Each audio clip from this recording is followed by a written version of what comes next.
ο φρουρός του ψώματος 47. Δεν μου λέτε, πότε νομίζετε πως θα ξαναρχίσει η μάχη? Θα τις ρίξετε τις χειροβοβίδες? Δεν μου λέτε, κατά μπρος ή κατά πίσω μου να τις ρίξω? Όχι κύριε Λοχαγέ, δεν σας κάνω πλάκα. Ρωτάω κακομοίρης για να ξέρω. Κύριε Λοχαγέ, εδώ πέρα είμαι μοναχός, καταμόναχος. Δεν την αντέχω τόση μοναξιά. Μήπως σας είναι εύκολο να μου φέρετε κάποιον για παρέα? Έστω και ένα κατσικάκι. Μάλιστα κύριε Λοχαγέ, στις διαταγές σας.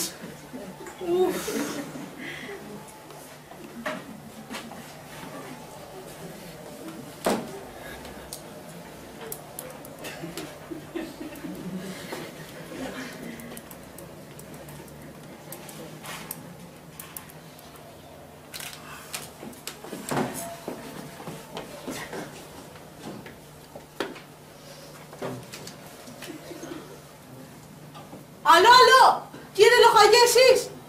Πάλι εγώ μου φουρός του ψώματος 47. Ο εχθρός προσπαθεί να μας δικτύει από μπροστά. Βλέπω δύο να έρχονται προς το μέρος μου. Όχι, δεν φοράνε στολές. Ούτε κράνη. Νομίζω πως είναι κατάσκοποι. Στείλτε μου ενισχύσεις. Αχ, σας παρακαλώ κύριε Λοχαγέ, μην με αφήνετε έτσι μοναχό. Του έκλεισε. Τι θα κάνω τώρα?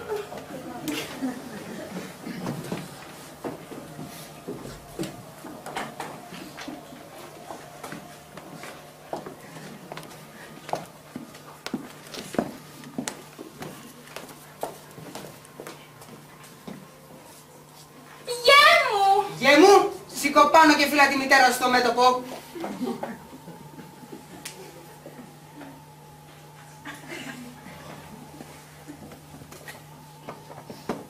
Πατερούλη, Ανούλα. Τώρα φύλλα και εμένα. Πώς βρήκατε το κουράγιο να έρθετε ως εδώ? Είναι επικίνδυνα. Αχ, σας παρακαλώ, πρέπει να φύγετε. Τολμάς εσύ να κάνεις μαθήματα για τους κινδύνους του πολέμου στον πατέρα σου? Για μένα ο πόλεμος ήταν πάντα ένα παιχνιδάκι. Κάτι σαν πασατέμπο για να περνάω την ώρα μου στα νιάτα μου. Είμαι γενναίος από φυσικού μου εγώ και σε πόλεμο και σε ειρήνη. Ή πας ξέχασες πόσες φορές έχω πηδήσει από το μετρό, προτού να σταματήσει? Σκεφτήκαμε πόσο θα πλήττεις αυτήν εδώ την ερημιά και είπαμε να έρθουμε να σου κάνουμε λίγη παρέα. Τόσο καιρό που κρατάει αυτός ο πόλεμος, μη μου πεις ότι δεν στεναχωριέσαι. Μπορεί, δεν λέω. Εγώ ξέρω καλά πως νιώθεις στρατιώτης στον πόλεμο. Στην αρχή έχει το γούστο του το πράγμα, γιατί είναι μια αλλαγή στην καθημερινή ζωή σου. Φοράς το κράνο. Θεέ μου, πόσο πιο άντρας φαίνεσαι με αυτό. Σκοτώνεις εχθρούς που προσπαθούν να βλάψουν την πατρίδα. Ρίχνεις χειροβομβίδες όπως την Ανάσταση στα Βαρελότα. Όλα αυτά βέβαια είναι κάτι το καινούργιο. Ευχάριστα και συναρπαστικά. Στο τέλος όμως καταλήγει να τα σκυλοβαριέται κανείς, γιατί γίνεται η νέα καθημερινή ζωή. Στον καιρό μου βέβαια, δεν βαριόμασταν τόσο γρήγορα όσο σίγουρα γίνεται με εσάς. Και αυτό επειδή τα πράγματα ήταν διαφορετικά τώρα. Στην εποχή μου είχαμε αυτό που λέμε. Couleur locale, ποικιλία, χρώμα, στολές βανταχτερές, λοφία κι άλλα τέτοια. Ήταν γουστόζι κομμάτι την αλήθεια να πολεμάς το υπηκό. Και θυμάμαι φώναζε ο λοχαγός μου τότε. Έφοδος! Και εμείς με τις όμορφες κόκκινες στολές μας που δεν χόρτανε το μάτι σου να τις κοιτάζεις, ανεβασμένοι πάνω στα άλογα καλπάζοντας προς τα εμπρός για να αναμετρηθούμε με τον εχθρό. Και ο εχθρός βέβαια, στο ύψος της περίστασης, με τα καλαναφρεμένα τους άλογα, ένα σωρό άλογα, με τις καλογελισμένες μπότες τους και τις όμορφες πράσινες στολές τους. Ποιες πράσινες? Γαλάζιες ήταν του εχθροί στολές. Πολύ καλά θυμάμαι πως ήταν γαλάζιες. Και εγώ σου λέω πως ήταν πράσινες. Ήταν ένα πράσινο της ελπίδας. Ένα πράσινο ποιητικό. Ένα πράσινο το ανοιξιάτικο χορτάρι. Ακόμα μια φορά σου λέω πως στολές του εχθρού ήταν γαλάζιες. Το θυμάμαι καλά εγώ και στα νιάτα μου. Μαζευόμασταν να δούμε τη μάχη κάτω πέρα. Και έλεγα στο γειτονόπουλο: βάζω στοίχημα μια σοκολατίνα ή δυο κλωτσιές στον πισινό πως θα νικήσουν οι γαλάζιοι. Λοιπόν οι γαλάζιοι ήταν οι εχθροί μας. Εγώ από μικρή είχα αληθινό πάθος για τις μάχες και μου άρεσε να βλέπω και τους εχθρούς. Όταν είχα μεγάλωνα ήθελα να γίνω αξιωματικός του υπηκού. Η μητέρα μου όμως δεν συμφωνούσε. Την ξέρεις τώρα τη μαμά έχει συντηρητικές, αναχρονιστικές ιδέες. Ναι, την ξέρω. Έχει ένα πείσμα στα γαϊδούρα. Τώρα πρέπει να φύγετε. Συγχωρέστε με που είναι σαν να σας διώχνω, αλλά να. Απαγορεύεται να έρχονται στο μέτωπο όσοι δεν είναι στρατιώτες. Είναι ζήτημα πειθαρχίας. Ο λοχαγός έστω για απαγόρευση κάθε επίσκεψη. Πρέπει να έχουμε πειθαρχία, ναι. Τι πειθαρχία και κουραφέξαλα. Ας πάει να κουρεύεται ο λοχαγός σου. Στο κάτω-κάτω εμείς δεν ήρθαμε εδώ πέρα για τον πόλεμο. Μια και ήταν Κυριακή, είπαμε να κάνουμε την εκδρομούλα μας στο μέτωπο και να περάσουμε τη μέρα μας μαζί σου. Και για να σε ευχαριστήσω, σου φτιάξα και μουσακά με πατάτες που τους αρέσει. Θα τρως και θα γλύψεις τα δάχτυλά σου.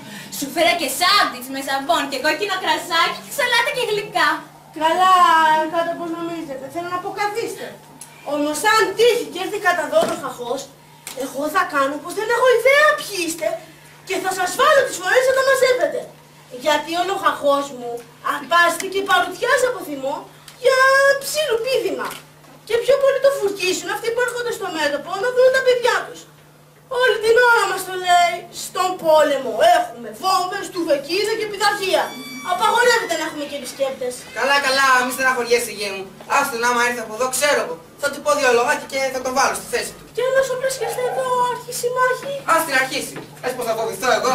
Έχουνε δει εμένα τα μάτια μου μάχες και μάχες, πολέμους και πολέμους. Γιατί μάχες, μάχες καθώς πρέπει, μάλλον καλά αναθρεμμένα. Και μάχες σαν αυτός με τον Απολέοντα έχω δει εγώ. Αχ, αυτές ήταν μάχες μάλιστα, όπως τον καιρό την Απολέοντα. Και να έχεις μεγάλους από το γενναίο καμπρόν να στείλονται κατάφατσα στον εχθρό και να φωνάζουν. Σκατά! Να φωνάζουν οι Εγγλέζοι. Σκατάκι η απάντηση του μεγάλου καμπρόν. Ο καμπρόν μάλιστα. Του βγάζω το καπέλο. Αν ήμουν σε μια από αυτές τις βαρβάτες μάχες του παλιού καλού καιρού, σίγουρα θα φοβόμουν και θα παραφοβόμουν. Όμως στις τωρινές μάχες τι έχω να φοβηθώ. Αυτές είναι ένα παιχνιδάκι για μένα. Και ούτε πρόκειται να έρθει κατάφατσα ο εχθρός που να φοβηθεί θα την κρίζοντάς τον. Μάχες μέσα στις κρυψώνες και από τα μακριά. Εγώ όμως άκουσα πως ο εχθρός έχει βρει μια βόμβα η οποία μπορεί να ανατινάξει ολόκληρη τη χώρα του εχθρού. Έλα γέ μου, μίλα με λιγάκι σεβασμό για την πατρίδα σου. Ποιος θα τολμήσει να καταστρέψει ολόκληρη τη χώρα. Άκουσα όμως πως και εμείς έχουμε βρει μια τέτοια βόμβα η οποία μπορεί να ανατινάξει στον αέρα ολόκληρη τη χώρα του εχθρού. Και ποιος ο λόγος να ανατινάσει τη χώρα και άνθρωποι στον αέρα. Πώς θέλετε να ξέρω. Για πες μας εσύ που έχεις πάει σε τόσους πολέμους, θα πρέπει να ξέρεις καλύτερα. Αυτή την βόμβα θα την ρίξουμε για να κερδίσουμε. Ναι, για να κερδίσουμε. Τι να κερδίσουμε. Τον πόλεμο εννοείται, αυτό είναι ολοφάνερο. Αχ, και με τις βόμβες που θα ρίξουν και θα ρίξουμε. Με το ξεθεμελίωμα που θα κάνουμε και θα κάνουμε. Πώς θα βρεθεί άκρη ποιος κέρδισε στο τέλος. Αυτό είναι πολύ εύκολο να το βρουν. Μα πώς δηλαδή, εγώ δεν καταλαβαίνω. Μα δεν καταλαβαίνεις γιατί είσαι ανόητη. Όποιος έχει κάνει τις περισσότερες καταστροφές, όποιος έχει σκοτώσει τους περισσότερους εχθρούς, αυτός θα είναι που θα έχει κερδίσει και τον πόλεμο. Είναι πολύ απλό. Δηλαδή κερδίζει όποιος αποδεικνύεται ο καλύτερος μακελάρης. Και βέβαια, όμως όσες βόμβες και να τους ρίξουμε ή όσες βόμβες και να μας ρίξουνε, αυτές τις μάχες του παλιού καλού καιρού δεν πρόκειται να τις ξαναδούν τα μάτια μας. Αυτές ήταν μάχες. Μάχες με πατέντα. Μάχες με μεγαλοπρέπεια. Αχ, άλλαξαν κύριε, δεν το καταλαβαίνεις. Ναι, άλλαξαν. Και δεν μου λέτε πώς θα σ' άφησε ο σκοπός που είναι στη ριζότητα του στρατοπέδου να φτάσει εδώ. Μπορεί επειδή ήρθαμε με μοτοσυκλέτα, δεν είμαι σίγουρος. Πάντως κανείς δεν μας σταμάτησε, κανείς δεν είπε ούτε λέξη. Αφού δεν φοράτε στρατιωτικές στολές, πώς γίνεται να μην σας σταμάτησε κανείς. Α, κατάλαβα. Θα νόμιζαν πως είστε διαιτητές. Θέλω να πω, εκείνοι που τους στέλνουν για να κάνουν αποχή.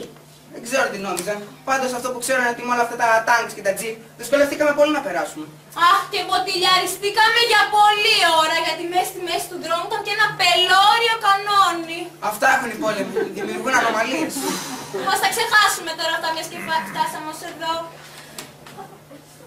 Μα πώς βρωμίστηκες έτσι, Γιώκα μου, τι χάλια είναι αυτά, οι μπότες σου είναι όλο σκόνη. Έτσι είναι στον πόλεμο, μητέρα. Τι να πει πως έτσι είναι στον πόλεμο, δηλαδή επειδή γίνεται πόλεμος πρέπει τα παιδιά του κόσμου να είναι βρώμικα σαν γουρούνια. Για ξάπλωσε σε παρακαλώ εδώ. Ξάπλωσε σου λέω. Ας δούμε πρώτα τις μπότες του μικρούλι μας. Πω βρωμιά, μα το Θεό σου γέμου, πού πήγες και κυλίστηκες και έγινες έτσι. Πουθενά, μαμά. Έλα, πες την αλήθεια στη μανούλα. Να, χθες είχαμε γυμνάσια και σύρθηκα για κάπως στο χώμα. Α, έτσι. Και μετά δεν έπλες τις μπότες σου, Όχι. Αυτή η παράτηση σου να μην επαναληφθεί, σε παρακαλώ πολύ. Δεν σε μαθαίνω στο σπίτι πως πρέπει κάθε βράδυ να καθαρίσεις τις μπότες σου. Εντάξει, δεν θα παραλυθείς. Και πώς μου, μαμά.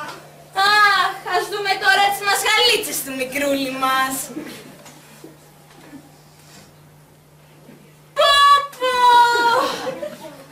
Οι έκανα να τις πλύνω χθες, μαμά. Στάσου, σου βάλω λίγο αποσμητικό. Τι γελάς?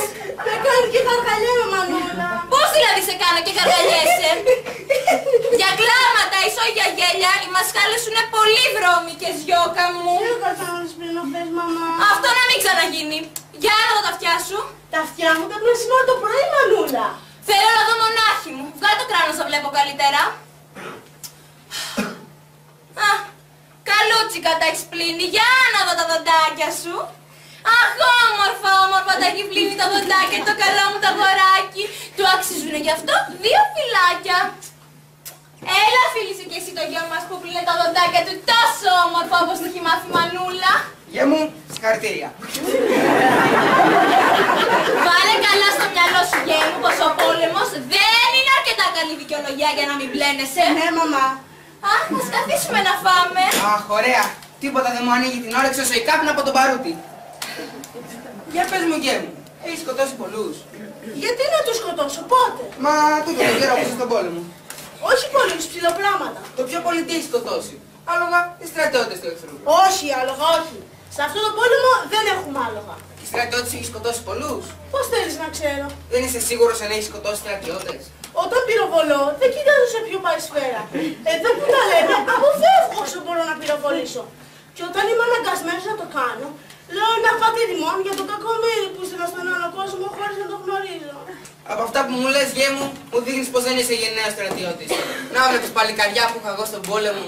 Αχ, θα βάλω ένα δίσκο στο γραμμόφωνο. Τι ωραία. Θες λίγο βοήθεια? Όχι, όχι. Έλα να χορέψουμε.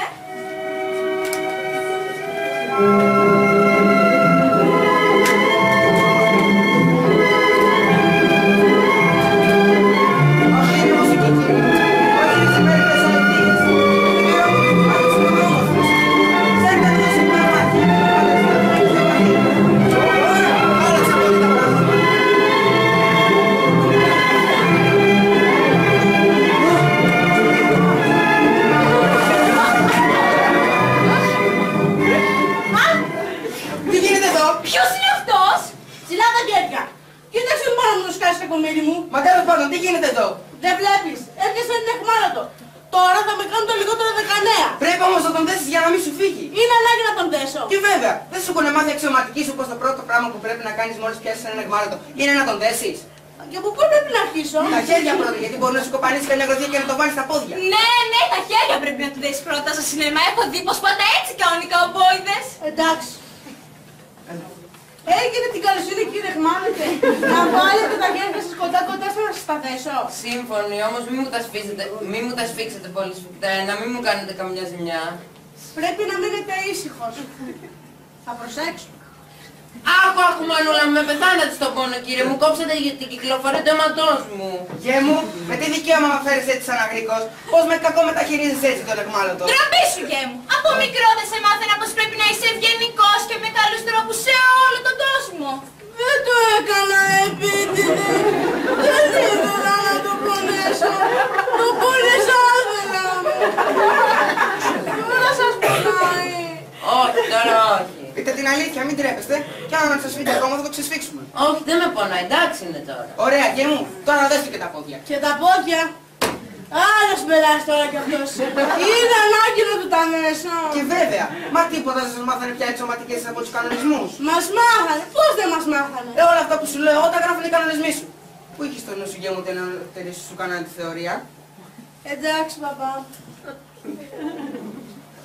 Έχετε την καλοσύνη, κύριε Χμάλετε, να πέσετε καταγίστες ότι σας δέσω και τα πόδια. Πολύ ευχαρίστως, όμως μη με πονέσετε όπως την πρώτη φορά. Βλέπεις, γέ μου, τα αποτελέσματα για να είσαι γρήγορος. Ο κύριος σε πήρε από κακό μάτι. Θα του φερθώ καλά και θα μας υπερδίσει. Σας είμαι αντιπαθητικός. Όχι και πολύ. Σας ευχαριστώ. Μήπως σας πόνεσα? Θέλετε να χαλαρώσω λιγάκι το σκηνή? Όχι, εντάξει. Ωραία, γε μου, τώρα το μόνο που σου μένει είναι να τον θυμώσεις.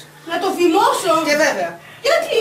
γιατί μπορεί να φωνάξει, να κουβαληθούν εδώ οι φίλοι του και να τον ελευθερώσουν. Μα άμα το θυμώσω δεν θα μπορεί να μιλήσει. Ίσως ξέρετε τίποτα αστεία που άμα μας τα πει θα περάσουμε καλύτερα. Και τι να τα κάνουμε τα αστεία του? Μα μιας και να περάσουμε όλη μέρα εδώ πέρα μαζί του, άμα μας τα πει πει, θα διασκεδάσουμε καλύτερα. Δεν είναι κι άσχημη η ιδέα σου. Για πέστε μου κύριε Εχμάλωτε, ξέρετε αστεία? Ξέρω μερικά, όμως είναι λιγάκι σόκι. Δεν πειράζει, εγώ θα κάνω πως δεν ακούω. Μπαμπά, τι να κάνω τελικά, να του φημώσω, ναι ή όχι? Μην τον φημώσεις, όχι, άστον έτσι. Μπαμπά, θέλω να βγάλω μια φωτογραφία. Ο Εχμάλωτος θα είναι ξαπλωμένος στο πάτωμα και εγώ θα τον πατάω με τον μου πόδι στην κοιλιά του. Α, πολύ ωραία ιδέα. Θα βγει μια φωτογραφία σαν αυτές που βγάζουν οι κυνηγοί δίπλα στα σκοτωμένα λιοντάρια. Α, όχι, όχι, εγώ δεν θέλω τέτοια φωτογραφία. Άσε μπαμπά, δεν θέλει να βγάλουμε τέτοια φωτογραφία. Θεέ μου, τι πείσματα είναι αυτά. Πες ναι παιδί μου, μην είσαι ξεροκέφαλος. Είπα όχι, και όταν λέω όχι εννοώ όχι. Στο κάτω-κάτω, μια φωτογραφία εσάς δεν έχει ιδιαίτερη σημασία. Ενώ εμείς θα μπορούσαμε να τη βάλουμε στην τραπεζαρία μας, δίπλα στην περγαμηνή που δώσανε στον άντρα μου που έσωσε κάποιον πριν 3 χρόνια που πληγόταν. Κυρία μου, μην φαντάζεστε πως θα με πείσετε να βγάλω αυτή τη φωτογραφία. Μα γιατί μας αργέστε? Γιατί είμαι αραβωνιασμένος, να γιατί. Αν τύχει και πέσει στα χέρια της αραβωνιαστικιάς μου αυτή η φωτογραφία, θα με παρατήσει, θα νομίσει πως δεν ήξερα να τα βγάλω πέρα στον πόλεμο. Εσείς πείτε της πως τη φωτογραφία είναι κάποιος άλλος που σας νοιάζει πολύ. Έτσι που θα είστε ξαπλωμένος άλλος δεν θα φαίνεστε καλά. Πείτε της αν θέλετε πως τη φωτογραφία είναι κάποιος άλλος, ένας φίλος σας, που ακουμπάει το πόδι του πάνω σε ένα πάρθυνα που σκότωσε στη ζούγκλα. Ελάτε λοιπόν, πέστε τον ναι. Καλά θα το πω για να μην σας κακοκαρδίσω. Υποχωρώ μόνο και μόνο επειδή σας βρίσκω πολύ συμπαθητικούς. Ξαπλώστε και τεζαστείτε καλά. Έτσι, μπράβο. Γιατί το θείτε λιγάκι ακόμη. Βγάλε προς τα έξω το στήθος σου. Ωραία. Μην αναπνέεις. Ωραία, το ύφος σου πρέπει να είναι πιο ηρωικό. Τι να κάνω για να είναι πιο ηρωικό? Πολύ απλό. Πάρε την πόζα που παίρνει από σάπη της γειτονιάς μας όταν διηγείται εξαιρετικές του κατακτήσεις. Έτσι. Ναι, έτσι. Βγάλε λίγο ακόμα προς τα έξω το στήθος σου και είπαμε μην αναπνέεις. Θα τελειώσετε καμιά φορά, μου διέσαι ξαπλωμένο στο χώμα. Έχετε λίγη υπομονή αγαπητέ μου. Μην με βριάσετε κύριε Εχμάλωτε, θα τελειώσουμε αμέσως. 1, 2, 3. Έτοιμος. Θα πρέπει να βγει και πολύ καλή. Έτσι μπαμπά. Αν είχες μια στάλα πιο πολεμικό ύφος θα έβγαινε στη φωτογραφία ίδιος ταξίαρχος. Και έτσι θα βγαίνει πολύ καλή. Εγώ λέω να βγάλουμε και εμείς μια φωτογραφία με τον Εχμάλωτο. Εσύ δεξιά και εγώ αριστερά του. Πατώντας ο καθένας με το ένα του πόδι στην κοιλιά του. Υπέροχη ιδέα. Θα σας τράβηξω εγώ. Δώσε μου και το κράνος σου να έχω ύφος πολεμικό. Δεν δέχομαι να βγάλω άλλες φωτογραφίες, μια σας φτάνει και σας περισσεύει. Τι σας πειράζει μια φωτογραφία παραπάνω? Όχι, δεν θα με βγάλετε άλλη φωτογραφία, είπα και λάρισα και αυτή είναι η τελευταία μου λέξη. Μην επιμένεις περισσότερο. Οι Εχμάλωτοι έχουν γίνει πολύ καχύλιτοι στην καιρό μας. Άμα συνεχίζουμε να τον πιέζουμε θα μας συγχαθεί και δεν θα μας κάνει πια παρέα. Έλα να τον βοηθήσεις να καθίσει. Εντάξει μαμά.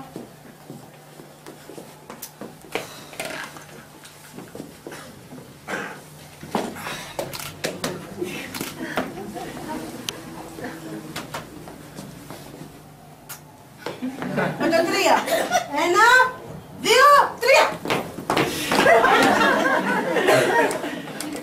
Και τώρα τι θα το κάνουμε? Εγώ ξέρω ότι μόλις πιάνουμε έναν Εχμάλωτο τον δένουμε. Τι τον κάνουμε από εκεί και μετά δεν ξέρω. Μήπως ξέρεις εσύ? Εγώ ιδέα δεν έχω. Πρέπει να ειδοποιήσετε τον στρατηγό σας για να με μεταφέρει στο στρατόπεδο Εχμαλώτων. Αυτοί οι άνθρωποι δεν ξέρουν πάντα 4. Σας ευχαριστώ πολύ κύριε Εχμάλωτη που με διαφωτίσατε. Παρακαλώ, υποχρέωσή μου.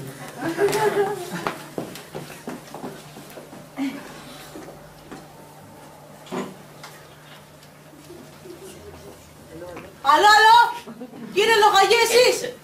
Πάλι εγώ είμαι, ο φρουρός του ψώματος 47. Δεν μου λέτε. Θέλω να σας ρωτήσω κάτι. Έχω πιάσει ένα εχμάλωτο και δεν ξέρω τι να τον κάνω. Τι εχμάλωτο? Ένα κρατωμένο ομορφούλι με μαύρα μπιρμπιλωτά μάτια. Ναι, στρατιώτης είναι. Πώς τον έπιασα? Μα ήταν πολύ εύκολο. Τον σημάδεψα με το όπλο μου, τον παρακάλεσα να σηκώσει τα χέρια ψηλά και ύστερα τον έπεσα. Κύριε Λοχαγή, γιατί με παίρνετε? Δεν σας κάνω μλάκα. Μ' ακούτε? Το έκλεισε. Μου είπε πως θα με κάνει να πληρώσω τα σαχλά μου τα αστεία. Στον καιρό μου δεν φέρονταν έτσι αξιωματικοί. Σαν πιάναμε έναν Εχμάλωτο, ο λογαγός έστελνε αμέσως ένα άλογο, στο οποίο φορτώναμε πάνω τον Εχμάλωτο και το στέλναμε συστημένο. Ίσως επειδή τότε υπήρχαν πολλά άλογα. Ενώ τώρα σε αυτόν τον πόλεμο δεν υπάρχει κανένα. Και βέβαια υπήρχαν άλογα. Και μάλιστα καλαναθρεμμένα. Χαιρόταν το μάτι σου να τα κοιτάζεις. Αυτό είναι αλήθεια. Όμορφα και καλαναθρεμμένα άλογα υπήρχαν τότε. Και μάλιστα θυμάμαι πως όταν τελείωνε η μάχη, προχωρούσαν οι αντίπαλοι στρατηγοί μεταξύ τους και αντάλλαζαν πρώτα τα παράσημα και ύστερα τα άλογά τους. Όπως τις μέρες μας οι ποδοσφαιριστές ανταλλάσσουν τις φανέλες στο γήπεδο. Και όσο διαρκούσε αυτή η συγκινητική και υποδική τελετή, οι στρατιωτικές μπάντες παίζανε με όλη τους τη δύναμη εμβατήρια. Κάτι τέτοια σε κάνει να χαίρεσαι να πολεμάς. Ενώ τώρα δεν βλέπεις παραλάσπη και αίμα. Άσε που τότε υπήρχαν και ένα σωρό κατάσκοποι και ήταν η ζωή μας γεμάτη απρόπτα και εκπλήξεις. Να, εγώ λόγου χάρη χόρεψα σε μια δεξίωση με έναν πολύ κομψό και νόστιμο κύριο με καλοψαλιδισμένο μουστάκι και ύστερα τι φανερώθηκε πως αυτός ο κύριος ήταν μια όμορφη κατάσκοπος μεταμφιεσμένη. Τέλος πάντων, ξαναρωτάω. Τι θα κάνουμε τον αιχμάλωτο? Αφού ο λογαγός του στείλει να τον πάρουν, εγώ λέω να τον καλέσουμε να φάει μαζί μας. Εσύ τι λες? Καμία αντίρρηση από μένα. Τι λέτε, δεν κάθεστε να φάμε μαζί? Εξαρτάται, αν έχετε καλό κρασάκι. Έχουμε ένα κοκκινέλι θαύμα. Θέλω ένα ποτήρι. Αν είναι έτσι κάθομαι, όμως εγώ πως σας ενοχλώ. Τι λέτε αγαπητέ μου, καμία ενόχληση. Και παρεμπιπτόντως, θα ήθελα να σας ρωτήσω κάτι. Έχετε σκοτώσει πολλούς? Γιατί να τους σκοτώσω? Όχι. Μα αυτό τον καιρό που είστε στον πόλεμο. Πού να τους σκοτώσω? Και πάει να πει πού. Εδώ, στο μέτωπο. Όχι πολλούς, ψιλοπράγματα. Το πιο πολύ τι έχετε σκοτώσει? Άλογα και στρατιώτες του εχθρού. Όχι, όχι, άλογα δεν υπάρχουν σε αυτό το πόλεμο. Και στρατιώτες έχετε σκοτώσει πολλούς? Και πώς θέλετε να είμαι σίγουρος? Δεν είστε σίγουρος αν έχετε σκοτώσει στρατιώτες? Τι να σας πω, εγώ όταν πυροβολώ δεν κοιτάζω σε ποιον πάει η σφαίρα. Εδώ που τα λέμε, αποφεύγω όσο μπορώ να πυροβολήσω. Και όταν είμαι αναγκασμένος να το κάνω, λέω ένα χαίρε και χαριτωμένη Μαρία για τον Κακομοίρη που ίσως έστειλα στον άλλο κόσμο χωρίς να το γνωρίζω. Χαίρε και χαριτωμένη Μαρία και όχι το Παντερημόν. Ναι, το χαίρε και χαριτωμένη Μαρία είναι πιο σύντομο. Παλικάρι που να σας υπενθυμίσω θα πρέπει να σκληρύνετε τη στάση σας. Θέλει κουράγιο ο πόλεμος. Αν θέλετε μπορούμε να σας ρίξουμε τα χέρια και τα πόδια. Δεν με πειράζουν τα σκοινιά, αφήστε τα. Μα σας το ξαναλέω, καμία ενόχληση. Θέλουμε να νιώθετε όσο πιο άνετα γίνεται κοντά μας. Αφού το θέτετε έτσι το ζήτημα, λύστε με. Λύστε τα μου, για να μην σας χαλάσει το χατήρι. Γε μου, λύσω του τα πόδια. Νιώθετε καλύτερα τώρα? Και βέβαια, όμως σε πολύ κόπο σας έβαλα. Παλικάρι μου, σας το ξαναλέω, καμία ενόχληση. Και αν θέλετε να σας λύσουμε και τα χέρια, δεν έχετε παρά να μας το πείτε. Όχι και τα χέρια, δεν θέλω να φανώ απαιτητικός. Μα τι είναι αυτά που λέτε τώρα? Σας παρακαλώ, ελάτε. Καλά, λύστε μου και τα χέρια, όμως μονάχα για όση ώρα θα τρώω. Δεν θέλω να εκμεταλλευτώ την καλοσύνη σας, σαν και αυτούς που τους προσφέρεις ένα δάκτυλο και σου αρπάζουν ολόκληρο το χέρι. Γε μου, λύστε και τα χέρια. Να μην ξεχάσετε να μου τα ξαναδέσετε μετά το φαΐ, έτσι. Να μείνετε ήσυχος. Αχ, τι ωραία! Έτσι ευγενικός και συμπαθητικός που είναι ο κύριος Αιχμάλωτος, η μέρα μας στην εξοχή θα περάσει πολύ όμορφα. Α, σας παρακαλώ, τώρα που γνωριστήκαμε να μην με λέτε κύριε Αιχμάλωτο, να με λέτε σκέτο Αιχμάλωτο. Μα αυτό θα ήταν αγένεια, δεν σας κακοφαινόταν? Όχι καθόλου, είμαι απλός εγώ. Α, εγώ το είχα καταλάβει από την αρχή πως είστε ένας πολύ σεμνός και ταπεινός νέος.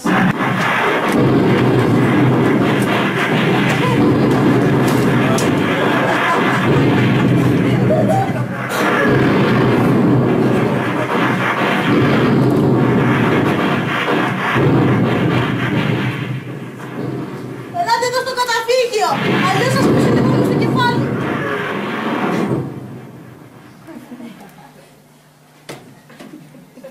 Ο βομβαρδισμός τελείωσε, μπορείτε να βγείτε από την κρυψώνα σας. Δεν πάθατε τίποτα. Τι θα θέλεις να πάθω εγώ? Τι θα μπορούσαν να μου κάνουν εμένα αυτές οι βομβίτσες? Υπάρχουν νεκροί εδώ. Όχι, όχι εδώ. Είστε σίγουρος πως κοιτάξετε καλά? Δεν υπάρχουν νεκροί. Ούτε ένα διαδείγμα. Μα σας είπα όχι. Βρε τι άτυχοι που είμαστε, για κοίταξε καλά παντού, σίγουρα κάποιος θα βρεθεί. Μην επιμένεις, σου λένε πως δεν υπάρχουν ούτε νεκροί ούτε τραυματίες. Βρε που να πάρει ο διάλος, πώς την πάθαμε. Καταλαβαίνω πολύ τη στεναχώρια σας, αλλά πιστέψτε με, δεν φταίω εγώ για την ατυχία σας. Αυτό λένε όλοι, δεν υπάρχουν νεκροί τραυματίες, αλλά δεν φταίμε εμείς γι' αυτό. Έλα, σταμάτα την κρίνια. Γίνε συνοχλητικό. Αν υπάρχει κάτι που μπορούμε να κάνουμε για να βοηθήσουμε, πείτε το. Είμαστε στις διαταγές σας. Καλά, να δεις σκυλοβρίσιμο θα ακούσουμε από το λοχαγό αν δεν βρούμε κανένα και γυρίσουμε μόδια χέρια. Μα τι συμβαίνει, γιατί να σας φωνάξει ο λοχαγός? Απλούστατα, γιατί όλοι οι άλλοι έχουν κουβαλήσει ένα σωρό πτώματα και τραυματίες και εμείς δεν έχουμε τσακώσει ακόμα ούτε ένα. Ο λοχαγός θα μας περάσει για τεμπελόσκυλα. Και να πεις πως δεν ψάξαμε καλά. Τον κόσμο φάγαμε να βρουν πελάτες για το φορείο μας. Καταλαβαίνουμε πολύ καλά το πρόβλημά σας. Και μου είσαι σίγουρος πως έψαξες καλά. Δεν βρήκες ούτε ένα νεκρό ή έστω τραυματία.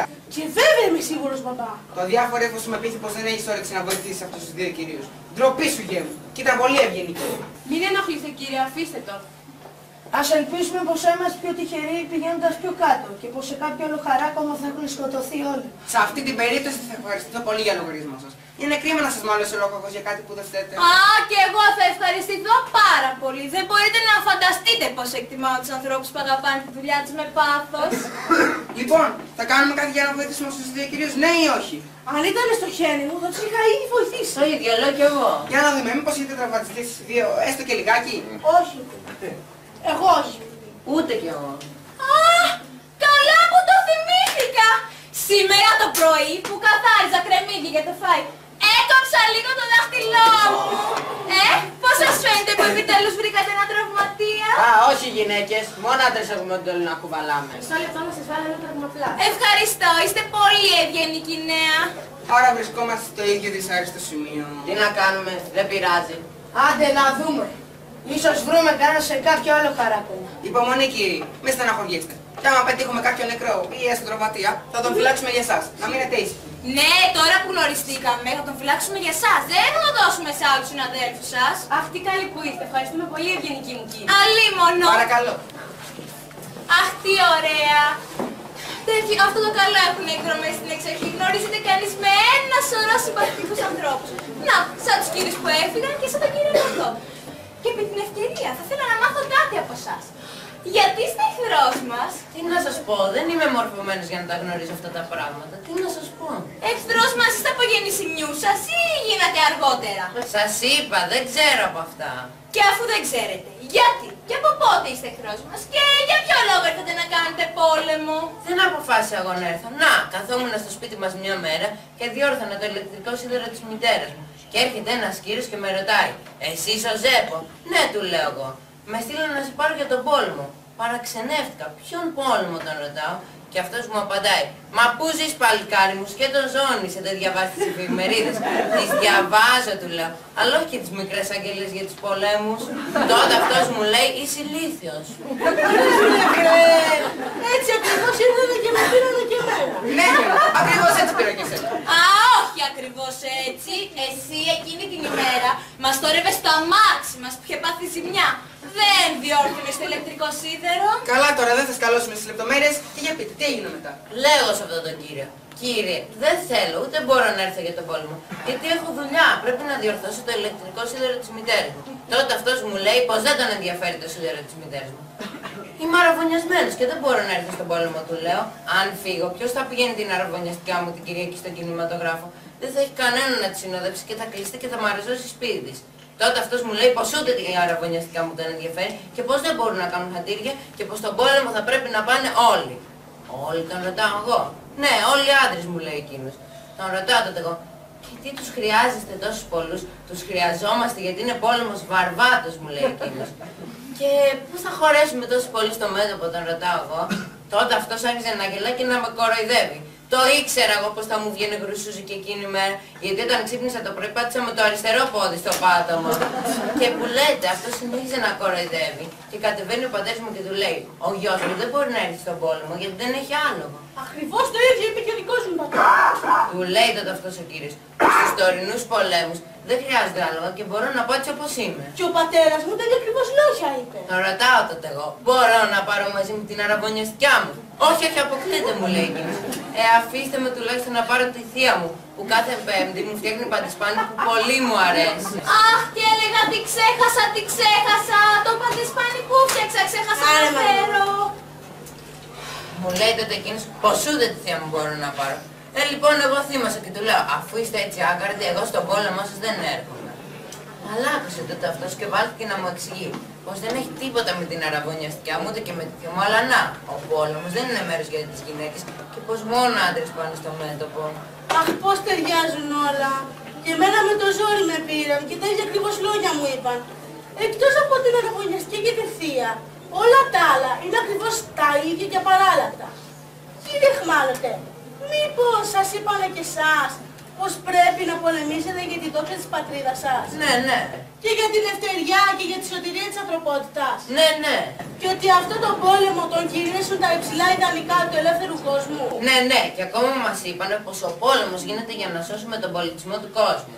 Ναι, ναι, ναι. Και σε μένα έτσι είπανε για τον πολιτισμό. Του λέω αυτό το κύριο, πως δεν είμαι κατάλληλος για τον πόλεμο και πως είμαι πιο χρειαζόμενος στην οικογένεια και στους φίλους μου. Τότε αυτός μου λέει πως δεν τον ενδιαφέρει τι πιστεύω εγώ, στον πόλεμο θα πάω. Βλέπει ο πατέρας μου πως δεν γίνεται τίποτα για να γλιτώσω και μου λέει δεν χάθηκε και ο κόσμος, ας πας και εσύ μια φορά στον πόλεμο, ας πας με τον κύριο. Τότε αυτός με πήρε και με μετέφερε σε ένα στρατόνα.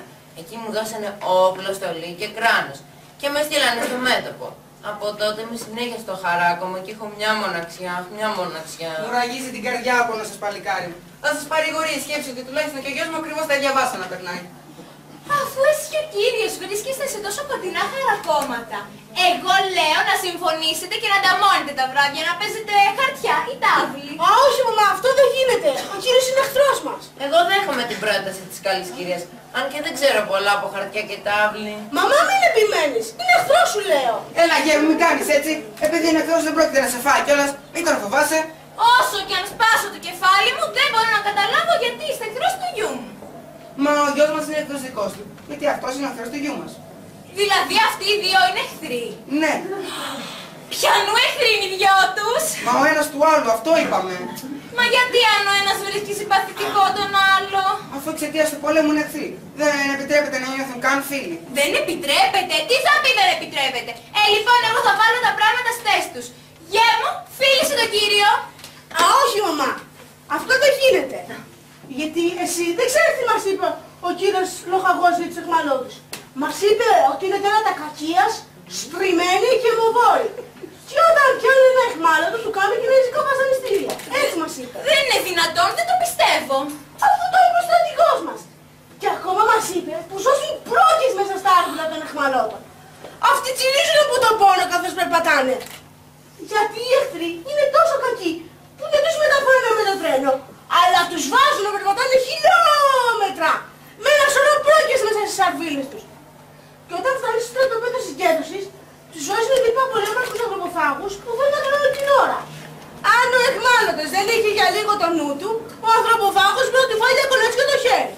Υπάρχουν τέτοιοι βάρβαροι, τέτοια τέρατα, τέτοια κτηνοί. Και σαν να μην φτάνουν όλα αυτά, τέτοιοι διεστραμμένοι και μοβόροι που είναι, ρίχνουν με το αεροπλάνο τους μύγες, κουνούπια, κατσαρίδες, ακρίδες και...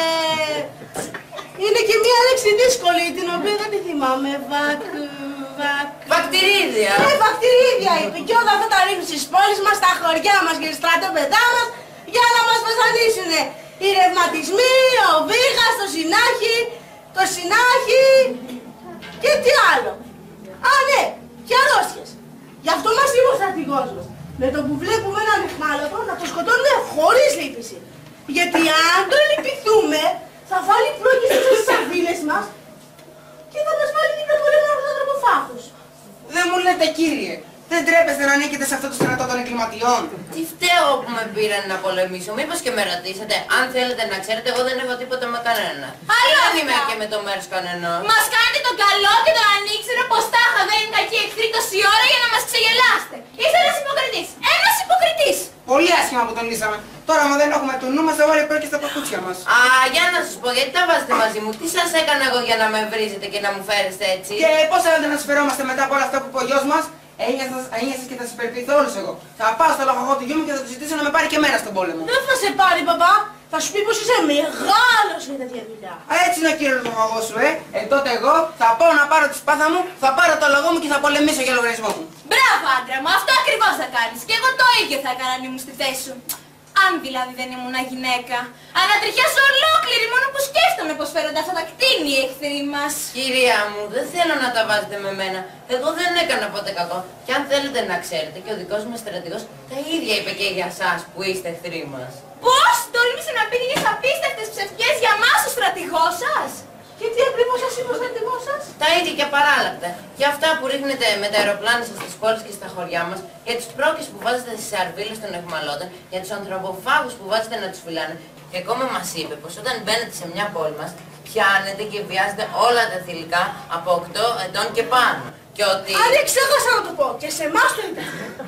Και ακόμα μας είπε πως οι εχθροί είναι τόσο σιχαμένοι και σχημομούριδες και πως πεθαίνεις από την τρομάρα σου αν δεν προλάβεις να τους καθαρίσεις και πλησιάζουν και τους ζεις από κοντά.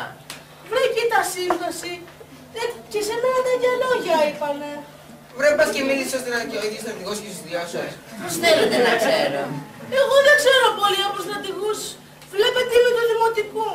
Μα αν μίλησε και στους δύο ίδιους στρατηγός, θα έπρεπε να έχει μια ποικιλία στα λόγια του και όχι να παπαγαλεί στον ίδιο τον εαυτό και να κοπανάει τα ίδια και τα ίδια. Λοιπόν, ξέρετε τι πιστεύω εγώ. Τι? Θα σας πω, αλλά μην μου πείτε πως είναι κουταμάρα. Όχι, δεν θα το πούμε. Λοιπόν, εγώ πιστεύω πως όσα είπε ο στρατηγός και σε εμάς και σε εσάς είναι ψευτικές που τις οφείστηκε για να μας κοροϊδέψει. Τι! Μην ταράζεστε, μια γνώμη είπα μονάχα. Βρε τον μασκαρά, ντροπή το αν είπε τέτοια ψέματα. Είναι και στρατηγός. Μην ταράζεσαι, άντρα μου. Οι στρατηγές πολλές φορές έχουν τις παραξενιές τους και λένε περίεργα πράγματα. Α, για να σου πω γυναίκα, άλλο ψευτικές και άλλο περίεργα πράγματα. Άκου εκεί τον αλητήριο να λέγει ανθρωποφάγους. Θα πρέπει να πεθάνατε από το φόβο σας όταν σας είπε για τους ανθρωποφάγους. Μπα, δεν βαριέστε. Τόσα και τόσα παράξενα ακούμε στις μέρες μας, στο τέλος κανείς το συνηθίζει. Τέλος πάντων, θα αφήσουμε τώρα αυτά. Έλατε να πιούμε ακόμα ένα ποτηράκι κρασί. Ελπίζουμε να σας άρεσε το γεύμα μας. Σίγουρα ήταν καλύτερη σχέση με αυτό της περασμένης Κυριακής. Γιατί, τι έγινε την περασμένη Κυριακή. Να, είχαμε στο χορτάρι για να φάμε και είπαμε να πάμε μια βόλτα εκεί στα γύρω. Όση ώρα λείπαμε, ήρθε μια γελάδα και καθάρισε όλα τα φαγιά. Μέχρι και τις χαρτοπετσέτες έφαγε. Του μεγάλη διατροπιά έχει αυτή η γελάδα. Το ξέρω, έπρεπε να την καθαρίσουμε και να τη φάμε εκείνη την ώρα για εκδίκηση. Ελάτε, στην υγειά μας. Και για πέστε μου, τι κάνετε στο χαράκο μας τον ελεύθερο σας χρόνο. Φτιάχνω ψεύτικα λουλούδια από χαρτί. Χωρίς αυτή την ασχολία, οι ώρες θα μου φαινόντουσαν χρόνια. Και τι θα κάνετε. Την πρώτη περίοδο τα έστελνα στην αραβωνιαστικιά μου. Όμως μετά μου έγραψε πως πλημμύρισε το σπίτι της από τα χαρτινά λουλούδια μου και πως αν δεν μου κάνουν κόπους να φτιάξω κάτι καινούριο. Γιατί δεν είχε τι να τα κάνει. Και τι κάνατε μετά. Δοκίμασα να φτιάξω κάτι καινούριο, αλλά δεν τα κατάφερα. Έτσι συνέχισα να φτιάχνω χάρτινα λουλούδια για να σκοτώσω τις ώρες μου. Και τώρα που στέλνετε τα ψεύτικα λουλούδια σας. Τώρα πουθενά, τα κρατώ για μένα. Χρησιμεύουν πολύ καλύτερα. Βλέπετε, όταν πεθαίνει ένα συνάδελφο, σκοτώνεται ένα συνάδελφός μου, ακουμπάνω από τα χάρτινα λουλούδια μου στο στήθος του. Πιστέψτε με, όσα λουλούδια και να φτιάξω, ποτέ δεν είναι αρκετά για το σκοπό που τα χρησιμοποιώ. Πολύ καλή λύση που έχετε βρει για τα λουλούδια σας. Ναι, έτσι νομίζω κι εγώ. Εγώ βρήκα κάτι άλλο για να περνάει η ώρα μου. Πλέκω πουλόβερ. Θα σας δείξω αυτό που πλέκω τώρα. Κάνετε πολλή δουλειά. Δεν τα πάω κι άσχημα. Όμως μονάχα πιστεύω πως η πλέξη θα έπρεπε να ήταν πιο στρατή. Βρίσκω πως ζαρώνεται κάπως το πλεκτό σας. Οι σαρωματιές δεν είναι από την πλέξη. Είναι όταν το χώρο ξαφνικά με στο αρχίδιό μου, όταν ξαφνικά αρχίζει η μάχη. Και τι πλέξη χρησιμοποιείτε. Την εγκλέσικη.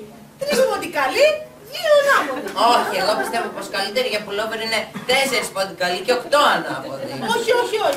Αυτή η πλέξη είναι κάπως φουσκωτή. Δοκίμασα μια μέρα να φτιάξω ένα πουλόβερ με τέτοια πλέξη και μου βγήκε σαν μπουφάν. Και τι μαλλί χρησιμοποιείτε στο πλεκτό σας. Τα έχω μέσα στο σακιδιό μου. Δεν έχετε παρά να το ανοίξετε και να τα δείτε.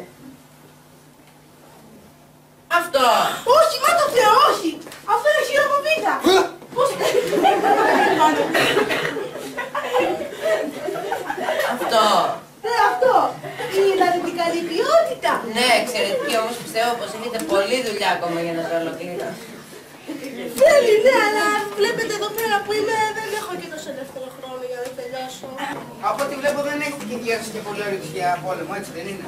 Εγώ ξέρω πως κανένας στρατιώτης δεν θέλει αυτόν τον πόλεμο και περιμένουν όλοι πότε θα τελειώσει για να επιστρέψουν σπίτια τους. Και οι δικοί μας το ίδιο. Πρέπει να το σταματήσουμε. Αφού κανείς δεν θέλει τον πόλεμο όπως λέτε, πρέπει να τον σταματήσουμε. Μα πώς να τον σταματήσω. Θα σκεφτούμε. Θα είχαμε πρόβλημα αν σε κάποιον από τους στρατιώτες άρεσε ο πόλεμος, όμως από τη στιγμή που κανένας δεν τον θέλει τα πράγματα γίνονται πολύ απλά. Εσύ, γε μου, θα πας στα παλικάρια του στρατού σου και θα του πεις πως οι αντίπαλοι τελικά δεν θέλουν τον πόλεμο. Εντάξει. Και εσείς, κύριε Εκμάλωτε, θα πάτε στο στρατό το δικό σας και θα πείτε πως ακριβώς τα ίδια. Και αφού δεν θα υπάρχει πόλεμος, θα μπορείτε επιτέλους να επισκευάσετε το ηλεκτρικό σίδερο της μητέρας σας. Τι καλή ιδέα! Πρέπει να ανασκουμποθούμε τώρα και να ξεμπερδεύουμε μια και καλή από αυτόν τον πόλεμο. Πώς και να το σκεφτήκαμε πιο νωρίς. Μην ξεχνάτε τέτοιες ιδέες, μόνο του πατέρα στο κεφάλι μπορεί να κατεβάσει. Μην ξεχνάς πως έχει τελειώσει πανεπιστήμιο. Είναι σπουδαγμένος και σοφός. Και ακόμα μην ξεχνάς πως είναι φιλοτελιστής, έχει μεθοδικότητα και ξέρει να βάζει τα πράγματα στη σωστή τους θέση. Για δείτε όμως, αν καταργήσουμε τον πόλεμο, τι θα απογίνουν όλοι αυτοί οι λοχαγοί, οι ταξίαρχοι, οι στρατηγοί και οι στρατιωτικοί? Σίγουρα θα πλήττουν πολύ και θα στεναχωριούνται, αφού δεν θα μπορούν να πολεμάνε. Εγώ λέω να τους δώσουμε από μια πανοπλία και ψεύτικα όπλα για να παίζουν και να κάθονται ήσυχοι στα αυγά τους. Όχι, όχι. Καλύτερα να τους αγοράσουμε ένα κομμάτι σε παρθένο δάσος και να τους στείλουμε εκεί πέρα να σκοτώνουν λιοντάρια, πάνθυρες και γορίλες. Με τι λεφτά θα το αγοράσουμε αυτό το δάσος? Λεφτά θα έχουμε πολλά από τη στιγμή που θα πουλήσουμε τα όπλα, τα κανόνια και τα τάγκς. Μέχρι και τα κράνη θα πουλήσουμε. Αχ, όχι τα κράνη. Τα κράνη να τα δώσουμε για σουβενίρ στους στρατιώτες. Είναι πολύ σικ για τους άντρες να φοράνε κράνος. Αφού το λες εσύ δεν σου χαλάω, Χατήρι. Ωραία. Μα με τις βόμβες και τα τάγκς και τα κανόνια που θα πουλήσουμε, θα είναι αρκετά τα λεφτά που θα βγάλουμε? Εγώ νομίζω πως θα φτάσουν. Για πείτε μου, πόσα κανόνια και τάγκς έχετε στο στρατό σας? Πολλά! Πάρα πολλά! Και εμείς, άφθονα τάγκς και κανόνια. Να, είδατε, και βρήκαμε τη λύση. Θα έχουμε παταγώδη επιτυχία.